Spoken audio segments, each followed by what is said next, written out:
জন্মদিনে না কাঁদলে সেটা আবার কিসের জন্মদিন বলুন তো?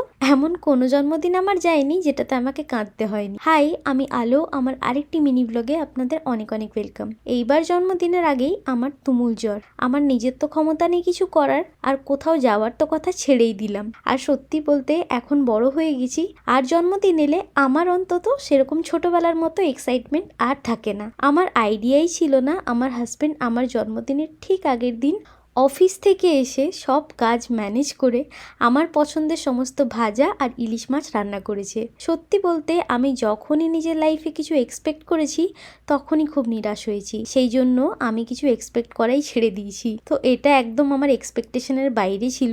সত্যি বলতে উইকডেজে হওয়ায় আমার বার্থডেটা আমার হাজব্যান্ড খুবই ব্যস্ত ছিল, তাই আমি কিছু এক্সপেক্টও করি। তো আমার শরীর খারাপের জন্য দুপুরবেলা ঘুমিয়ে পড়েছিলাম আমি, আর ঘুম থেকে উঠেই দেখি ও আমার জন্য এই রান্নাগুলো করেও ফেলেছে। তারপরও আমাকে সাজিয়ে গুছিয়ে খেতেও দিয়েছিল। সত্যি বলতে এইবারও যে কাঁদিনি সেটা কিন্তু একদমই ভুল। এইবারের কান্নাটা অন্যরকম কান্না ছিল, মানে খুশির কান্না।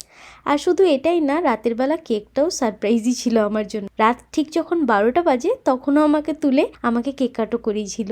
আমি ভীষণ খুশি হয়েছিলাম। এইবারে জন্মদিনটা আমার কাছে খুবই স্পেশাল হয়ে থাকবে সারা জীবনের জন্য। তো এই তো ছিল আজকে shorts. Follow for more, by.